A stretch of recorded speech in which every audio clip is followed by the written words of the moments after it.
السلام عليكم ورحمة الله وبركاته. جرت المهن روما بقى جراتن سنين جتا روانا رواق أودي سنين رفيه أنقد دوما فيديو كنا نهرفا الرابرتو سنين جلا في فايدة ما ضرورة سنين في قودا جودا ما لني واني نو برسيسو هدو جو بربادة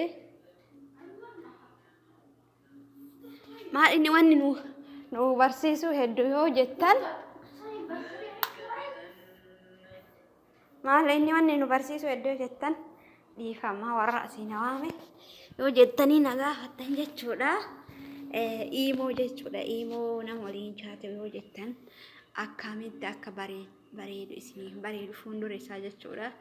Namoota wajjin yoo haasoftan akkamitti akka isinitti bareedu akkuma pirofaayilee irra qajeeljirattan kanatti kalarii isaa bareedaa irra kaayachuuf akkamitti akka irra kaayattan na waliin buutanii anillee akkamitti akka irra kaayadhe ilaaltanii pirofaayilee isaa fuuldura bilbila kiyyaa bareechifadhe ilaaltanii hanga dhumaa na hordofaa isin jedha.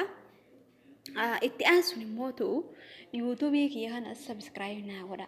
Wallahi yuutuubiin kiyya dabanee waggaa gahuuf deema. Amma yoo waggaa osoo hin gahin yuutuubiin kun sabskiraayibiin isaa kuma 10 yoo hin guutin na jala haa ta'aa jechuudha. Kanaafuu osoo waggaa hin guutin sabskiraayibii 10 naaf gayaa yaa ilmaan Oromoo qaqqaaliidhanii xaarii nama xaarii lafa baddina jalaan taasisinaati. Akkasitti naa godha isin jedha. Amma asumaan gara gama barumsa keenyatti fufna. Isinitti dheeressu akkuma argitan kana iimoo seenna jechuudha. Iimoo seenna. Egaa iimoo seenna amma argitanii akkuma argitan hiriyoonni kiyya kanneen kana jechuudha. Walii warra wajjin haasa'u. Itti akkasumatti amma isaan amma mucaa barreeffatana waliin haasa'uuf deema. Akkana seentan jechuudha awwaala. Xayyib jijjiirachuuf jechuudha. Amma bilbilli kiyya akkuma argitan adiirra jira jechuudha. Amma isii waliin haasa'uuf asirra gasseena jechuudha. Egaa akkuma argitan kan isii waliin haasa'uuf asirra gasseenee jira. Jijjiiradhee jira iyyuu.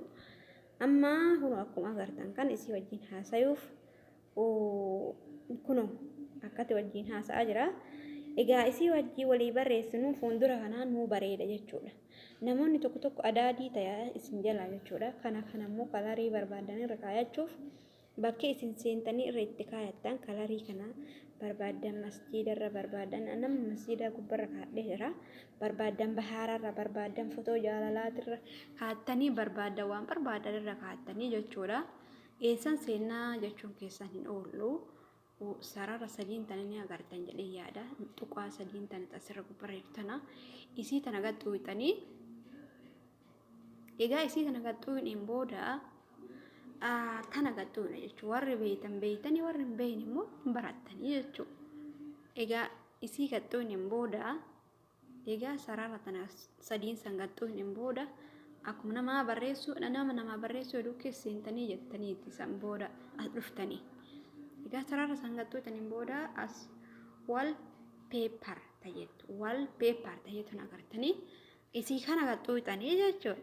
Egaa isii kana akkana gaxxuutanii kalarii barbaadan irra kaattanii jechuudha. Kalariidhaan kanneen kana keessaa bilbila keessan kun akkuma argitan adii kanarrallee yoo kaayachuu barbaadanillee bulee kanarrallee kaayachuu barbaadanillee kanarras kaayachuu barbaadan jechuudha. Nama wajjin bilbil keessan bakka nama wajjin itti waliin barreessan fuuldurri isaa akka isin bareeduuf jechuudha. Asirrallee yoo kaayachuu barbaadanillee asirraa kanarrallee kalariidhaan kanneen kana hundarraa yoo kana jijjiirattanii irra kaattanii jechuudha. Maaliifuu akka fuuldurri bilbila keessanii isin bareeduuf yoo nama wajjin waliin haasoftan jechuudha. Itti aansuun immoo kan biraa egaa kanneen kanarrallee kaannee hojjettan as keesseentan jechuudha. Bifa biraatirra yoo barbaadan bakka kana agartanii iimoo laayara kajetti sanarra kaattan asiin gaxxuutanii jechuudha.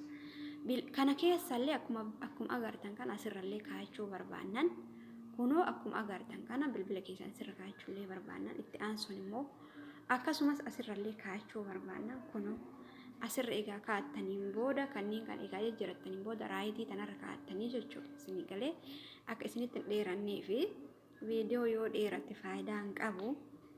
Ani immoo amma maalirra kaadhe kanarra kaadhe jechuudha. Masjiida wanti kuni barbaadan kana barbaadan immoo akkana asirra kaa'attanii jechuudha. Bilbila keessan fuuldura akka bareechanii imaan isin bareeduuf jechuudha. Itti aansuun kanarrallee kunoo akkuma agartan kalarii baay'ee jira. Kalariidhaan kanneen kana keessaa maraxattanii irra kaa'achuu barbaadan kanneen kana xuxxuuxanii akkasumas kaayoona hojii waa walii barreessan isinii bareedee isinii ba'a jechuudha. Barumsi kee karraa kanumaa asumarratti dhaabata akkuma argitan egaa raayitii godhattan jechuudha. Egaa waan barbaadan irra kaa'attanii geessanii an ammaaf asirra kaa'adheen jira akkuma agartan jechuudha. Asirra jirti. Akkasumas raayitii irra kaa'ee jira. Amma egaa xumurattanii geessaniin booda raayitii egaa godhattaniin booda kalaas duuba deebitanii mee amma yoo bilbila tiyya keessa seennee kunoo akkuma argitan rikoordii nama waliin haasa'e kana fuuldura bahee duuban immoo masjiida mul'ata jechuudha. Akkasitti irraa barattuu akkasitti bilbila keessan bareedinaa yoo haasaa barbaadan jechuudha. Bareechifachuu yoo barbaadan akkuma haalaan isin agarsiisee kanatti itti fufaa isiniin jedha. Viidiyoo isinitti dheeressu yuutuubii kiyya amaanaa akkuma isiniin jedha saabskiraayib naaf godhaa. Isiniin jedha ilmaan Oromoo qaqqaariif gaggaarii waan hedduu waan babbareedduu isiniif qabadhee dhufuun kiyya hin oolu. Inshaallah yoo rabbiin biraa taate.